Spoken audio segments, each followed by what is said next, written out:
Alguns imperadores que renderam aí bastante história também, né? A gente pode citar aí Júlio César e Marco Antônio, desculpem, que acabam tendo um envolvimento emocional, vamos dizer assim, né?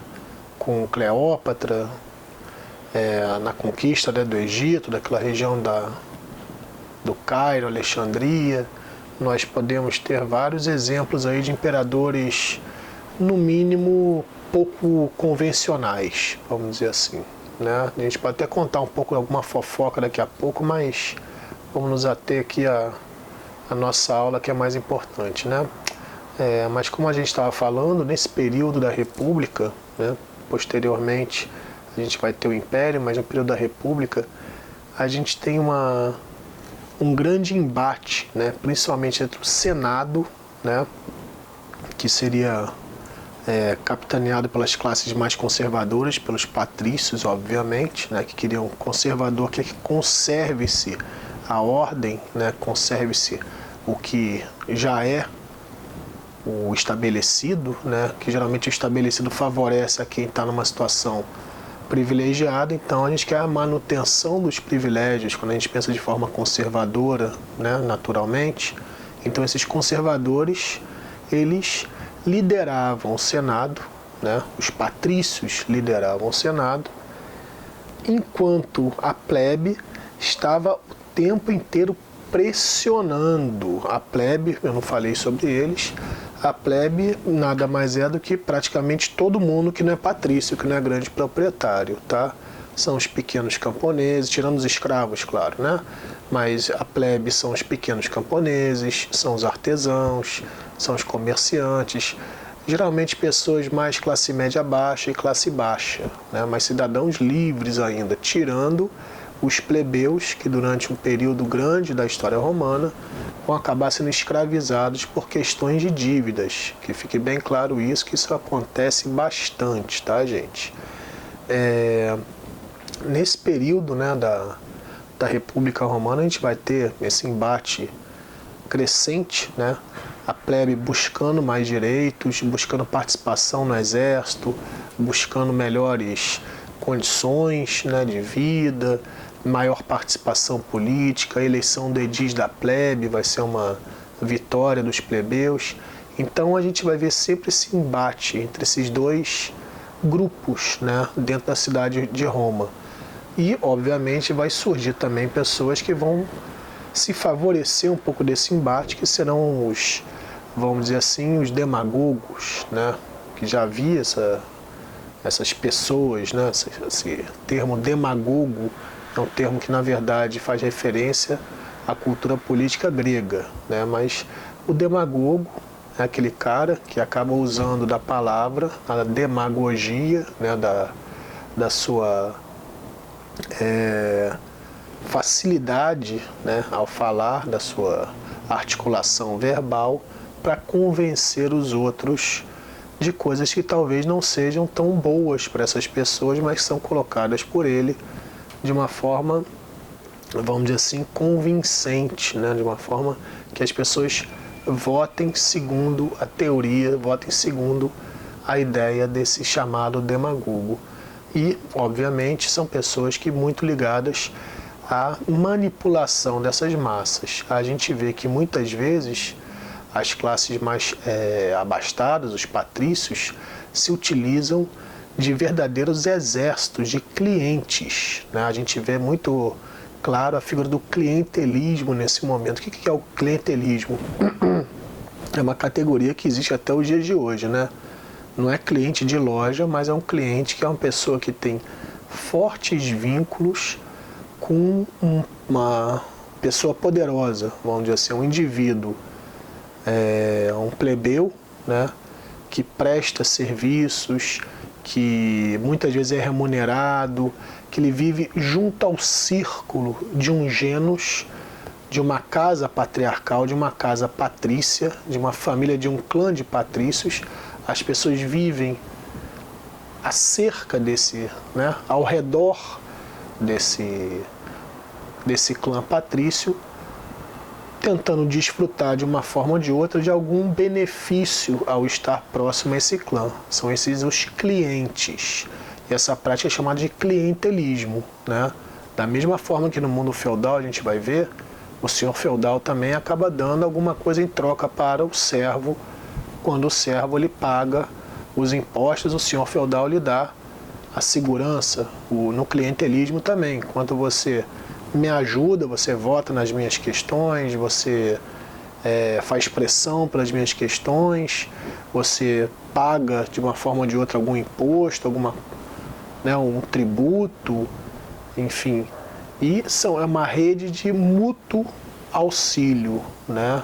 A gente chama até de mutualidade, né? Vamos dizer assim, mas é uma relação onde as pessoas se ajudam, tendo, obviamente, uma liderança junto a essas famílias patrícias, a esses clãs. Então era muito comum a manipulação por parte das famílias patrícias dos plebeus, que eram seus clientes, que eram pessoas que viviam à sua volta, tá?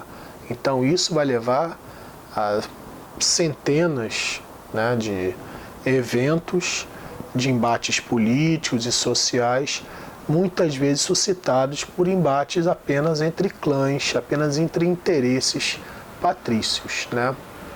A gente vê também que junto a Roma, a gente começa a ver a figura da criação de um exército profissional, né? O exército romano, os famosos legionários, são capazes de vitórias ímpares, né? Além do grande número, né, de soldados nesse exército, eles numericamente muitas vezes superior a outros exércitos, eles também tinham uma técnica muito apurada de defesa, o uso de armas inovadoras, uma formação defendendo os flancos, os cantos do grupo, né, também inovadora. Então, a engenharia romana com catapultas, com uso de ferramentas cada vez mais, podemos dizer assim, sofisticadas, acaba fazendo com que esse exército seja quase avassalador.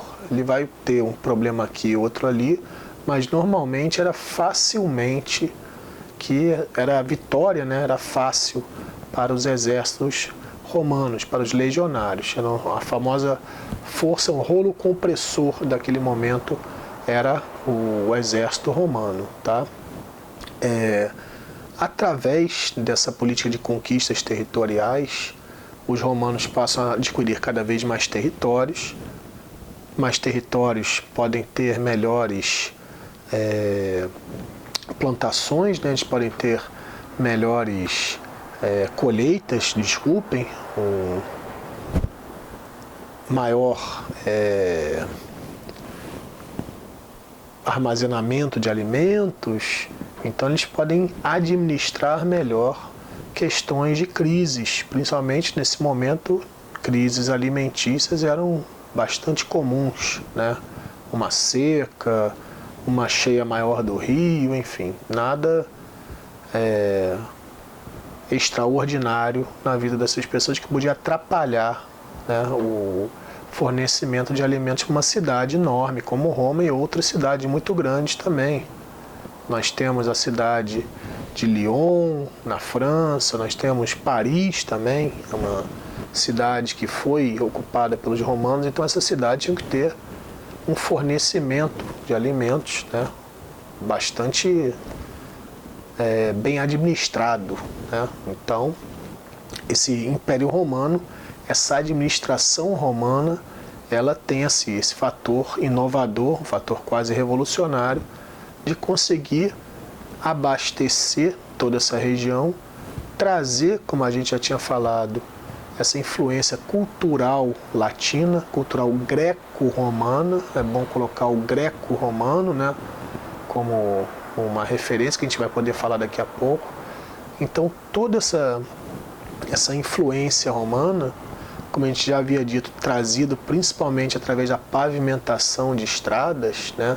Pavimentação não é o asfalto como nós conhecemos, tá? Se a gente for uma estrada romana, ela é estrada de pedras.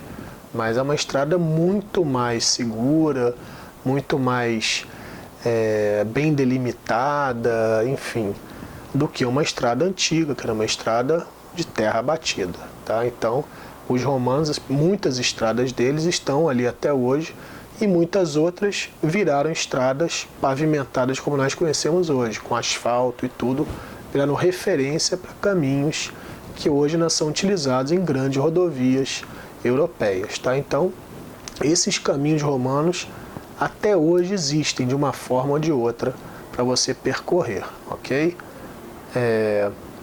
Daí a importância, né, dessa difusão dessa cultura, difusão dos exércitos de forma rápida e eficiente, caso espocasse uma revolta no reino, entre os celtas, né, entre a população da Gália, hoje a França, né, não sei se vocês já leram Asterix, mas o Asterix, na verdade, é uma história sobre os gauleses, né, que são os povos que lutaram contra os romanos, dos povos mais ousados, que tiveram as vitórias mais pungentes, sobre os romanos, são os gauleses, tá? O Vercingetorix é um personagem, é um líder gaulês, que vira um mito até hoje, quando você for, principalmente essa região, né, da Gália, tudo, região da França, existem estátuas, homenagens, em lembrança, né, esse povo. Hoje ainda existe o povo em si, mas esse território não é mais assim, não tem mais a tradição, como vamos dizer assim, de povo guerreiro, como esses gauleses possuíam. Então, para que esse exército romano chegasse rápido para tentar conquistar novas terras, ou até mesmo reprimir levantes em terras já conquistadas, ele ele possuía, né, essas estradas que transportavam de forma eficiente suas tropas, seus alimentos, enfim, a sua cultura e assim por diante. Sobre a cultura greco-romana, é bom a gente falar também, antes que a gente acabe passando, né, acabe não tendo tempo. Sobre a cultura greco-romana, é interessante a gente colocar que o nome já diz muita coisa, né? Greco vem de Grécia, romana da cultura latina, romana, tradição romana acadêmica, né? Romana da escrita, da oratória, enfim. E a gente vê que dentro dessa tradição greco-romana entram, né, outras referências, outras influências também.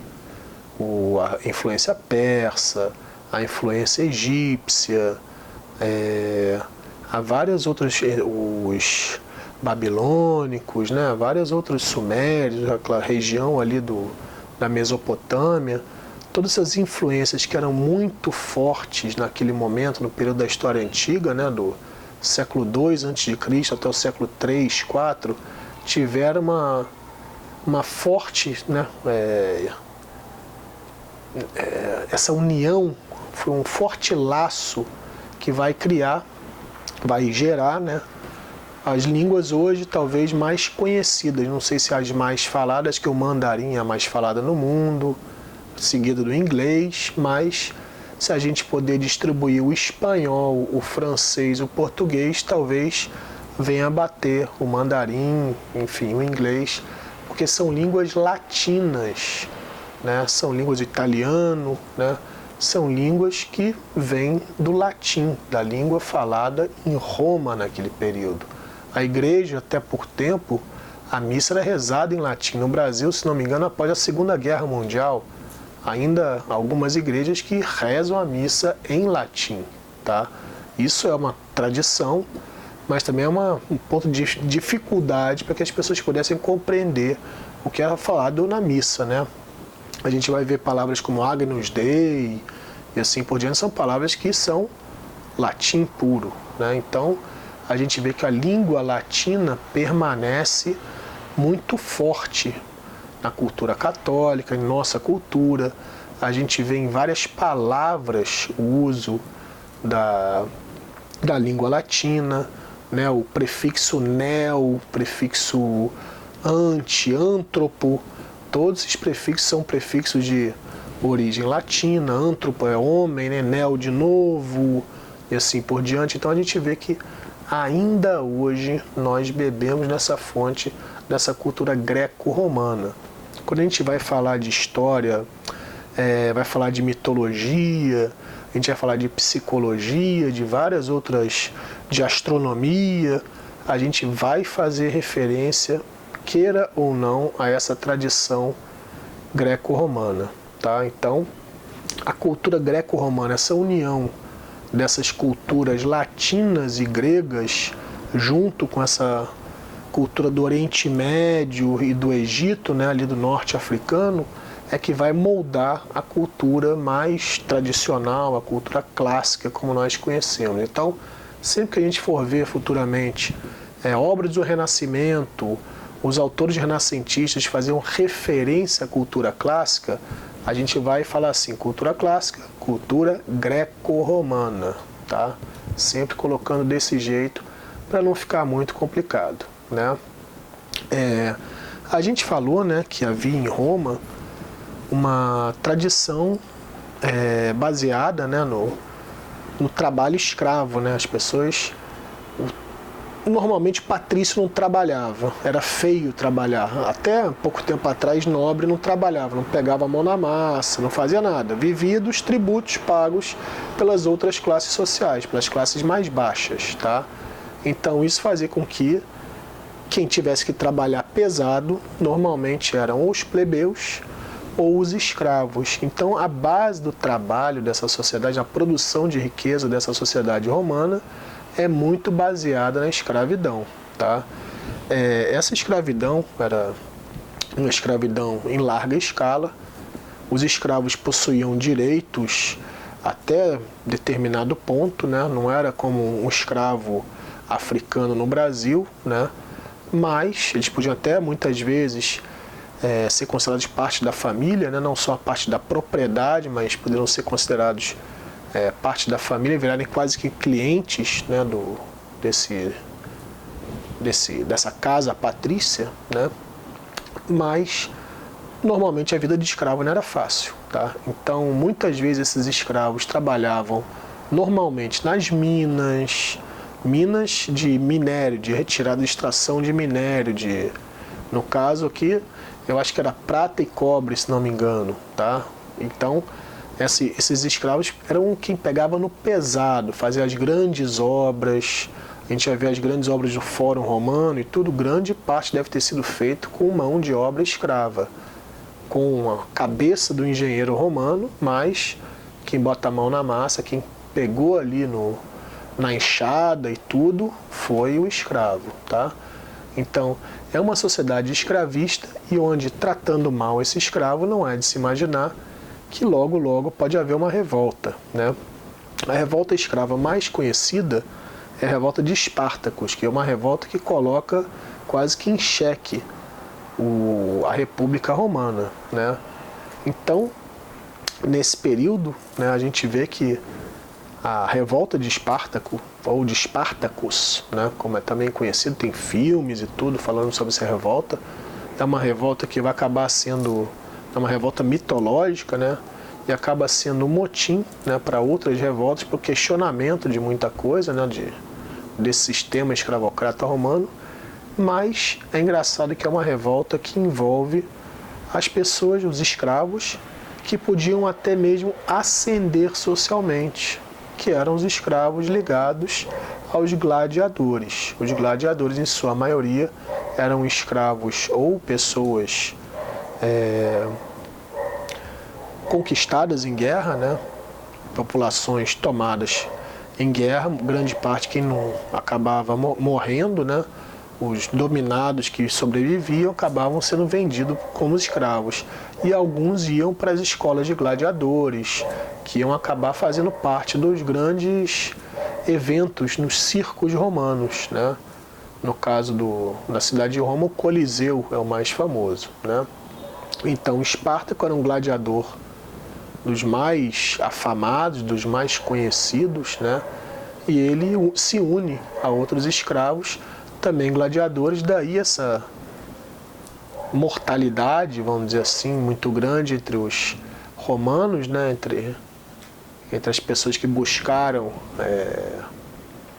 se opor a essa revolta, buscaram reprimir a revolta, porque estavam tratando com profissionais, vamos dizer assim, né, que eram, na verdade, gladiadores, que estavam sempre em combate dentro dos circos romanos. Então conheciam muito da arte do combate corpo a corpo, principalmente, tá? Mas, mesmo assim, contra os legionários, contra uma força bem organizada, com uso de um poderio bélico muito mais forte, realmente não teve como os gladiadores, né, Espartacos e seus liderados, resistir nessa revolta. Essa revolta, na verdade, acaba sendo quase que o fim, né, desse período republicano. O período republicano vai ser mais caracterizado pelos primeiros e segundos triunviratos, né, onde o que vai acontecer é o assassinato de Júlio César por parte do seu filho adotado, né, o Brutus, né, que vai gerar aquela famosa frase "até tu, Brutus", onde ele vai ser assassinado no Senado romano, né. Júlio César é um dos mais conhecidos legisladores romanos, né, e com esse assassinato acaba gerando, né, um problema muito grande, né, um problema político muito grande dentro da cidade, né, dentro de Roma, e acaba sendo um momento de grande dissensão social, vamos dizer assim, tá?